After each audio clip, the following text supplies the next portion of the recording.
10장 1절에서 8절까지에 있는 말씀을 중심으로 해서 또 여호수아서를 통해서 우리에게 주시는 하나님의 그 깊은 뜻, 교훈의 말씀들을 함께 나누고자 합니다. 먼저 여호수아 10장 1절에서 8절까지에 있는 말씀을 제가 봉독해 드립니다. 그때 여호수아가 아이를 빼앗아 진멸하고 여리고와 그 왕에게 행한 것 같이 아이와 그 왕에게 행한 것과 또 기브온 주민이 이스라엘과 화친하여 그 중에 있다 함을 예루살렘 왕 아도니세덱이 듣고 크게 두려워하였으니 이는 기브온은 왕도와 같은 큰 성읍이요 아이보다 크고 그 사람들은 다 강함이라. 예루살렘 왕 아도니세덱이 헤브론 왕 호람과 야르못 왕 비람과 라기스 왕 야비야와 에글론 왕 디빌에게 보내어 이르되 내게로 올라와 나를 도우라. 우리가 기브온을 치자. 이는 기브온이 여호수아와 이스라엘 자손과 더불어 화친하였음이라 하며 아모리 족속의 5 왕들 곧 예루살렘 왕과 헤브론 왕과 야르뭇 왕과 라기스 왕과 에글론 왕이 다 모여 자기들의 모든 군대를 거느리고 올라와 기브온에 대진하고 싸우니라. 기브온의 사람들이 길갈 진영에 사람을 보내어 여호수아에게 전하되 당신의 종들 돕기를 더디게 하지 마시고 속히 우리에게 올라와 우리를 구하소서. 산지에 거주하는 아모리 사람의 왕들이 다 모여 우리를 치나이다 하며 여호수아가 모든 군사와 용사와 더불어 길갈에서 올라가니라. 그때에 여호와께서 여호수아에게 이르시되 그들을 두려워하지 말라. 내가 그들을 내 손에 넘겨 주었으니 그들 중에서 한 사람도 너를 당할 자 없으리라 하신지라. 아멘. 우리가 지금 여호수아서를 쭉 살펴보고 있는데요. 여호수아서는 총 24장, 24장으로 되어져 있는데 크게 세 부분으로 나눌 수 있습니다. 1장에서 5장까지는 가나안 땅에 들어가는 과정, 가나안 땅에 들어가는 그 모습을 기록하고 있고요. 6장에서 12장까지는 가나안 땅을 정복하는, 다시 말하면 여호수아와 이스라엘 백성들이 가나안에 살고 있던 이방 민족들을 정복하는 정복 전쟁의 모습이 기록이 되어져 있고요. 13장에서부터 24장까지는 가나안 땅을 소유하고 이제 가나안 땅에 들어가서 땅을 분배하고 풍성한 삶을 누리는 그러한 내용으로 이 여호수아서가 구분이 되어져 있습니다. 여러분, 이스라엘 민족이 가나안 땅을 차지하는 것은요, 이미 아름답게 열려있는 열매를 따먹으며 즐기는 것이 아니라 무서운 전쟁을 치르는 일이었습니다. 아브라함에게 약속하셨고 모세에게 약속하셨던 젖과 꿀이 흐르는 땅에 들어가기는 들어가는데 그것이 편안하게 가서 아름다운 열매를 따먹는 것이 아니라 가나안 땅에 들어가서 거기에 살고 있는 이방 민족들을 쳐부수고 전쟁을 치루어서 이겨야 하는 그러한 과정들이 이스라엘 백성들이 가나안 땅에 들어가는, 또 들어가서 정착하는 하나님의 말씀을 이루는 모습이다라는 것입니다. 그래서 하나님께서는요, 모세의 뒤를 이어 이스라엘 민족의 지도자를 맡은 여호수아에게 뭐라고 말씀하십니까? 강하고 담대하라라고 격려하시면서 모세와 함께 있었던 것 같이 너와 함께 있을 것이다 라고 하나님께서 약속해 주셨습니다. 그러니까 여호수아가 순탄하게 그저가 편안하게 가나안 땅을 점령하면 하나님께서 아마 이런 말씀을 하시지 않으셨을 거예요. 그런데 하나님께서는 이스라엘 백성들이 어떻게 가나안 땅에 들어가고 가나안 땅을 차지해야 할지 아셨기 때문에 강하고 담대하라. 그리고 모세와 함께 있었던 것 같이 너와 함께 있을 것이다 라고 여호수아에게 말씀해 주셨던 것입니다. 여러분, 가나안 땅은요, 이미 하나님께서 이스라엘 민족에게 주시기로 약속하신 그러한 땅입니다. 하나님은 약속하시면 반드시 그 약속을 지키십니다. 이렇게 하나님은 믿을 만한 분이시다라고 하는 것을 우리는 기억해야 한다라는 것입니다. 우리는 때때로요, 하나님께 불평하고 불만하고 원망할 때가 종종 있습니다. 왜요? 연약하고 나약한 인간들이기에. 이스라엘 백성도 마찬가지였어요. 광야의 삶 속에 하나님께 불평하고 불만하고 원망합니다. 그런데 하나님은요, 그럼에도 불구하고 그들과 하신 약속을 지켜주셨다라고 하는 것입니다. 하나님은 그들이 밟는 땅을 다 주시겠다고 하였습니다. 그러니까 이스라엘 백성들은요, 그 땅을 밟아야만 했습니다. 그런데 그 땅을 밟는 일이 그렇게 쉬운 일은 아니었다라는 것입니다. 그 땅에 대적해야 할 세력들도 많이 있었고요, 또 싸워야 할 일들도 많이 있었다라는 것입니다. 그래서 이스라엘 백성들의 그 가나안 정착을 보면요, 끝까지 싸워야 했습니다. 하나님의 말씀을 이룰 때까지 끝까지 싸워야 했다라는 것입니다. 어떨 때는 자신과의 싸움도 있었고, 어떨 때는 이방 민족과의 싸움도 있었고, 어떨 때는 내부에 있는 적과의 싸움도 있었다라고 하는 것입니다. 여러분, 이스라엘 백성들이 오랜 세월 동안 애굽에서 종살이 하다가 모세의 인도를 따라 출애굽했던 것처럼요, 우리 그리스도인들을 하나님께서는요, 그저 쉽게, 그저 편안한 길로만 인도해 주시는 것은 결코 아니다라고 하는 것입니다. 때로는 힘들 일도 있고요, 때로는 어려운 일도 있고요, 때로는 눈에서 눈물을 흘릴 수밖에 없는 그러한 일들도 우리 그리스도인들에게는 맞닥뜨려질 수밖에 없다라는 것입니다. 그러나 그럼에도 불구하고 중요한 것은 하나님께서는요, 반드시 하나님께서 하신 약속을 우리에게 이루어 주신다라고 하는 것입니다. 여러분, 이스라엘 백성들이 가나안 땅에 들어갈 때에 얼마나 많은 힘들고 어려운 일을 겪었습니까? 특별히 여호수아가 가나안 땅에 들어갈 때에 힘든 전쟁을 얼마나 많이 치렀습니까? 여리고 성에서도 여호수아는 전쟁을 치르고요, 또 아이성을 점령할 때에도 이스라엘 백성들은 힘들고 어려운 상황 가운데에 특별히 실패의 승잔을 경험하면서 이 여호수아는 아이성을 점령하게 되었다라고 하는 것입니다. 근데 거기서 끝나면 얼마나 좋겠습니까? 오늘 본문에 보면은요, 이스라엘 백성들이요, 또 한 번의 전쟁을 싸워야 하는 그러한 모습이 기록이 되어져 있다라고 하는 것입니다. 우리가 앞 시간에 살펴봤던 것처럼 이스라엘 백성들이 여리고 성과 아이성을 점령했다라고 하는 그 소식을 듣는 기브온 거민들이 이스라엘 백성들과 싸우는 것이 아니라 거짓으로 친하기 위해서 여호수아와 이스라엘 장로들에게 오게 됩니다. 그런데 여호수아가 깜빡 속아 넘어가서 기브온 거민들과는요, 싸움하지 아니하고 화친을 맺게 됩니다. 그것이 여호수아 9장에 기록되어져 있는 내용이고요. 오늘 10장에 보면 또 이스라엘 백성들이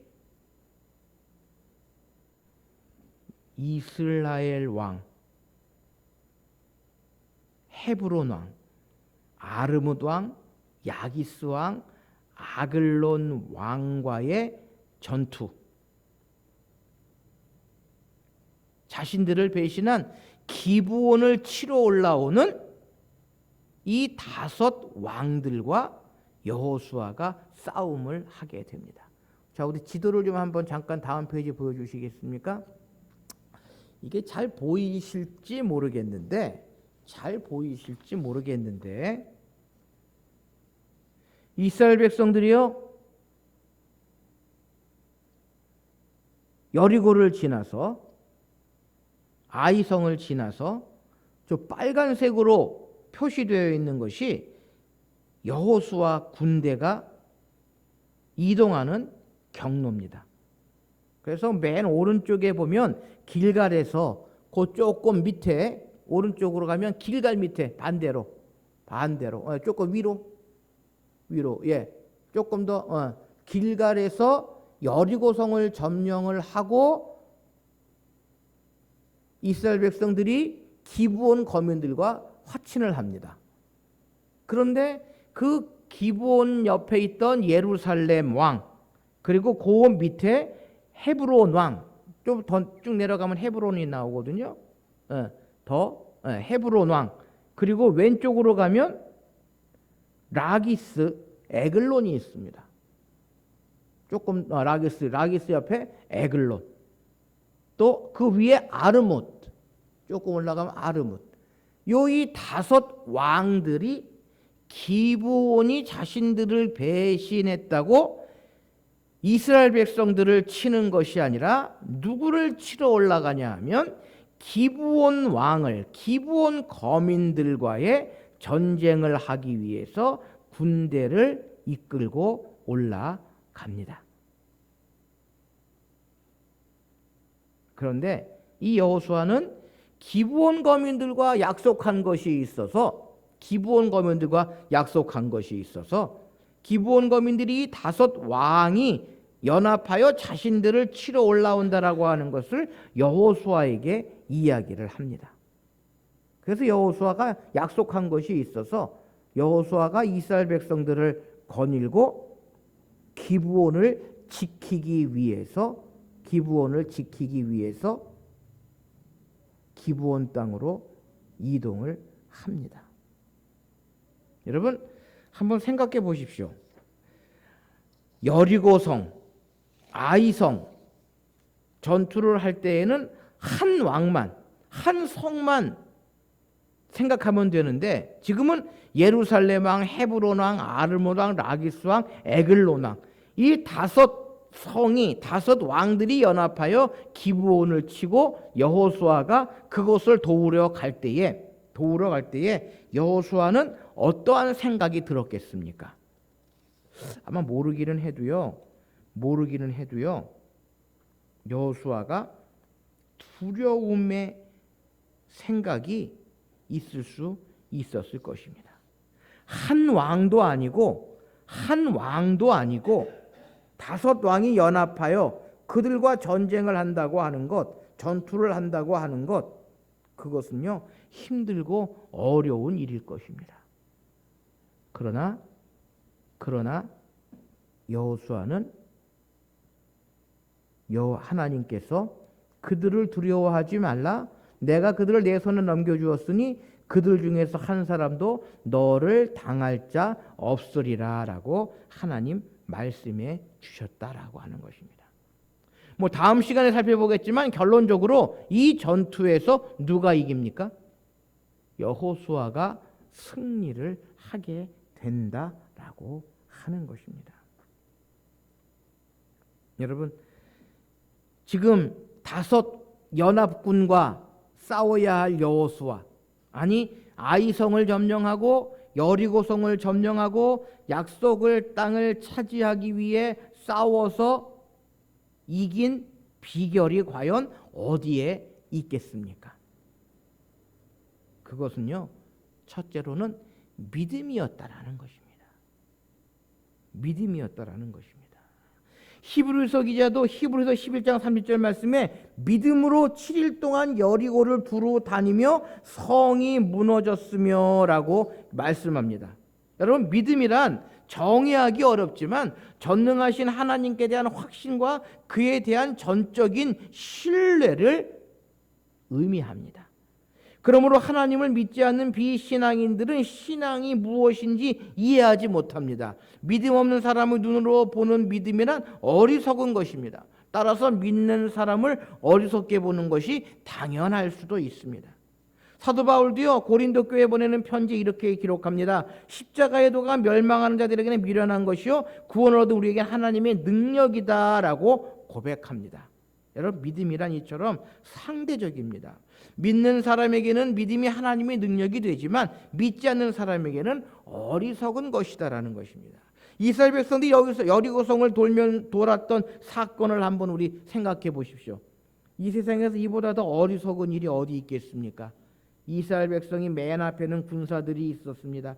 뒤에는 흰옷 입은 7명의 제사장들이 가락에 맞지도 않는 양각 나팔 소리를 내면서 뒤따랐습니다. 그리고 그들 뒤에 언약궤가 따랐고 마지막으로 백성들이 줄을 이었습니다. 엿새 동안 이렇게 이스라엘 백성들은 양각 나팔을 제외하고는 모두가 침묵으로 여리고성을 돌고 나서 그들의 진영으로 돌아왔습니다. 아마 이스라엘 백성들이요, 여리고성을 돌고 있는 동안 여리고성 사람들은 성벽에서 이스라엘 백성들의 행렬을 내다보면서 비웃었을지도 모릅니다. 속으로는 정신 나간 것들이라고 생각했을지도 모릅니다. 그리고 7째 날 이스라엘 백성들은 새벽부터 일어나 그 전에 하루에 한 번씩 돌던 것과는 달리 성 주위를 7번을 돕니다. 다 돌고 나서 여호수아의 명령에 따라 일제히 소리를 지릅니다. 그때 그렇게 높고 견고하던 여리고성이 와르르 무너져 내렸고 이스라엘 백성들은요, 여리고성을 완전히 점령할 수 있었다라는 것입니다. 여러분, 믿음은 믿음 없는 사람들에게는 어리석은 것이 되지만 믿는 사람들에게는요, 하나님의 능력입니다. 그러므로 이 세상을 이기는 것은 지식이 아니라 권력이 아니라 돈이 아니라 경험이 아니라 믿음이다라는 것입니다. 그래서 요한일서 5장 4절에 세상을 이긴 이김은 이것이니 우리의 믿음이다라고 우리에게 분명히 말씀하고 있습니다. 바로 오늘 여호수아에게 필요한 것은 이 아모리 족속의 5 왕들과 싸울 때에 가장 필요한 것은요, 믿음이다라는 것입니다. 여리고를 무너뜨려 주셨고 아이성을 점령하게 하셨던 그 하나님을 믿는 믿음이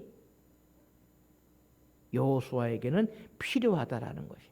또 그 믿음을 가지고 이 아모리 족속의 5 왕들을 물리칠 수 있었다라는 것입니다. 사랑하는 성도 여러분, 우리의 삶 속에서도 하나님을 믿는 믿음이 얼마나 중요한지 모릅니다. 그리스도인들은요, 믿음이 없으면 한시도 한순간도 살아갈 수 없다라는 것입니다. 그래서 우리는요, 믿음의 향기가 늘 나타나야 한다라는 것입니다.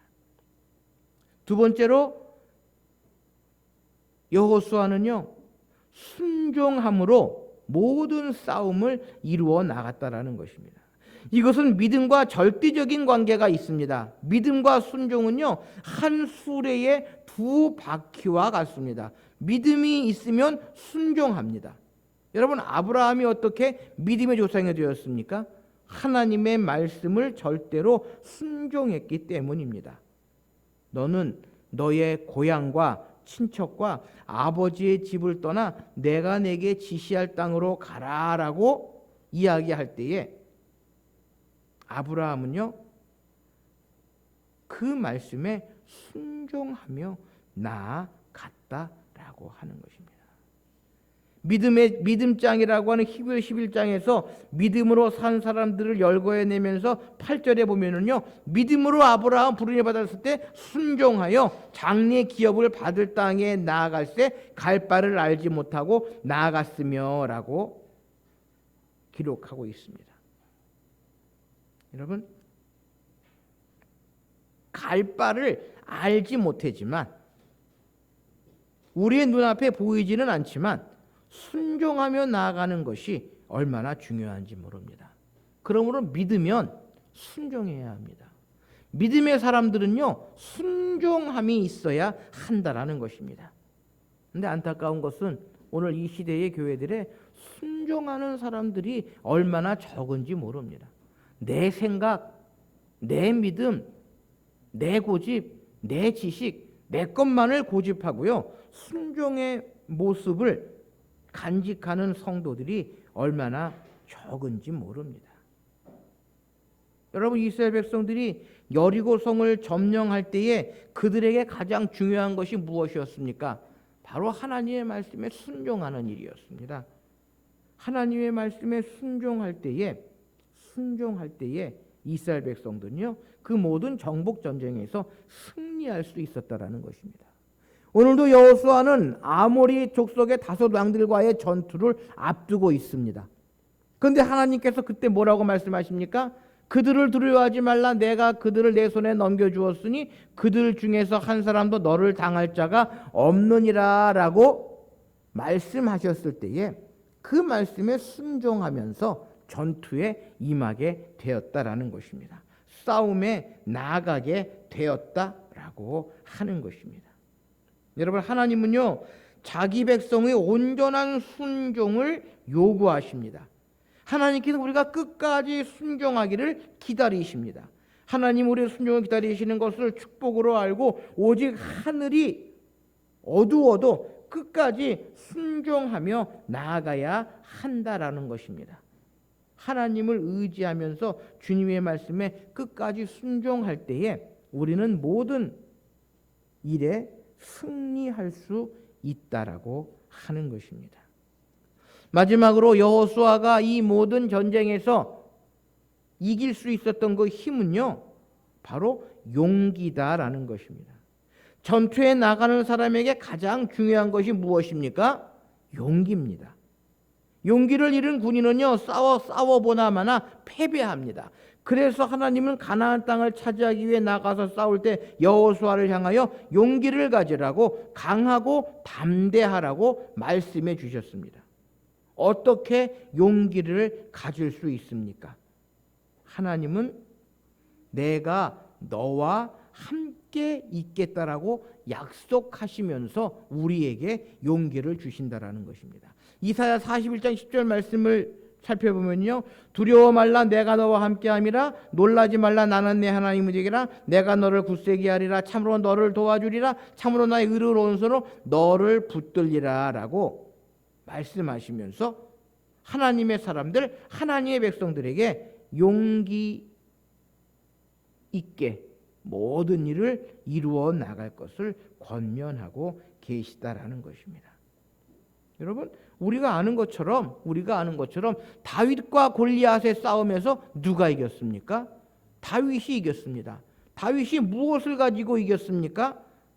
용기 있게 하나님의 말씀을 믿고 하나님만을 의지하며 나아갔기에 다윗은요, 골리앗과의 싸움에서 이길 수 있었다라는 것입니다. 여러분, 우리는 연약하지만 하나님은 강하십니다. 자신을 믿는 자신감은 어리석은 것이지만 하나님을 의지하는 신앙인은요, 지혜로운 것입니다. 불순종은 재난을 가져오지만 하나님의 말씀에 대한 순종은요, 어리석게 보여도 축복을 보장해 주십니다. 바로 여호수아는 아이성 전투에서 패배합니다. 그 원인이 어디에 있습니까? 자만심도, 탐욕도, 불순종도, 기도도 하지 않은, 하나님을 전적으로 의지하지 않는 그러한 모습 속에서 아이성 전투에서 실패를 하게 됩니다. 오히려 하나님께 대한 순박한 믿음과 신속한 행동으로 악과 타협하지 않고 싸웁니다. 그래야 이길 수 있다라고 하는 것입니다. 오늘을 사는 우리에게도 이와 같은 자세가 필요합니다. 옛날 마음의 자세, 옛날 방법은 오늘의 위기를 바로 대처해 나갈 수 없습니다. 그러므로 우리가 기억해야 할 것은요, 두려워 말라. 내가 너와 함께함이라. 놀라지 말라. 나는 내 하나님이 됨이라. 내가 너를 굳세게 하리라. 참으로 너를 도와주리라. 참으로 나의 의로운 오른손으로 너를 붙들리라. 말씀하시는 그 하나님의 말씀을 붙들고 나아가야 한다라고 하는 것입니다. 그래서요, 오늘 본문 아랫부분에 있는 10장 14절 말씀에 보면 여호와께서 사람들의 목소리를 들으신 이 같은 날에 전에도 없었고 후에도 없었으니 이는 여호와께서 이스라엘을 위하여 싸우셨음이라 라고 기록하고 있습니다. 무슨 이야기입니까? 이 아모리 속의 다섯 왕과의 전투는 여호와께서 이스라엘을 위해 싸워 주셨다라는 것입니다. 이스라엘 백성들이 이 하나님의 함께 하심을 믿고 나아갈 때에 이스라엘 백성들이 싸워서 이기는 것이 아니라 하나님의 말씀을 믿고 용기 있게 나아갈 때에 하나님께서 이스라엘 백성들을 위해서 싸워 주셨다라고 하는 것입니다. 이 말씀은요, 오늘도 마찬가지입니다. 하나님의 백성, 하나님의 자녀들이 하나님의 말씀을 믿고 용기 있게 세상 속에 나아갈 때에 우리가 싸우는 것이 아니라 하나님께서 대신해서 우리와 싸워 주신다라고 하는 것입니다. 여러분, 이스라엘 백성들의 가나안 정복 전쟁은요, 하나님께서 싸우신 하나님의 전쟁입니다. 이스라엘 백성들의 싸움이 아니라 하나님과 이방신들, 이방 민족들과의 싸움입니다. 하나님께서 대신 싸워주신 그러한 싸움입니다. 여러분, 광야 40년 동안 유랑 생활했던 이스라엘 백성들, 좋은 무기가 어디 있었겠습니까? 칼이 있습니까? 창이 있습니까? 방패가 있습니까? 그럼에도 불구하고 가나안 땅에 거주하고 있던 힘센 왕들, 나라들과 싸워야 합니다. 전혀 싸움이 안 됩니다. 그러나 그 모든 전투에서 이깁니다. 누가 싸우셨기 때문입니까? 하나님께서 싸우셨기 때문입니다. 여리고성을 뺑글뺑글 돈다고 하는 거, 그거요, 하나님께서 싸워주셨기 때문입니다. 아이성 전투에서 승리했던 거요, 하나님께서 싸워주셨기 때문입니다. 이 아모리 족속의 다수왕들과의 전투, 다음 시간에 우리가 살펴보겠지만 이 전투에서 여호수아가 이기게 됩니다. 1대5로 싸우는 싸움에서요, 어떻게 이길 수 있습니까? 하나님께서 싸워주셨기에 이길 수 있다라고 하는 것입니다. 오늘 여호수아는 이스라엘 백성들과 함께 약속의 땅을 차지하기 위해 싸웠던 이 싸움, 승리할 수 있었던 이 싸움, 믿음으로, 순종함으로 용기 있게 하나님의 말씀을 가지고 나아갔기 때문이었던 것입니다. 오늘 우리의 삶 속에서도 우리가 싸워야 할 많은 일들이 있습니다. 영적으로, 육적으로, 세상적으로 싸워야 할 많은 일들, 여호수아처럼 믿음을 가지고 순종함으로 하나님의 말씀을 깨닫고 용기 있게 나아갈 때에 반드시 하나님께서 우리를 대신해서 모든 것과 싸워 주실 줄 믿습니다. 그리고 이스라엘 백성들이 가나안 땅을 정복하고 가나안 땅을 누렸던 것처럼 우리도 하나님께서 주시고자 하시는 하나님의 은혜, 하나님의 사랑, 하나님의 축복을 받아 누릴 수 있음을 기억하시면서 이 한 주간에도 믿음과 순종과 용기를 가지고 모든 일을 이루어 나가시는 저와 여러분들이 되실 수 있으시기를 바랍니다. 기도하시겠습니다.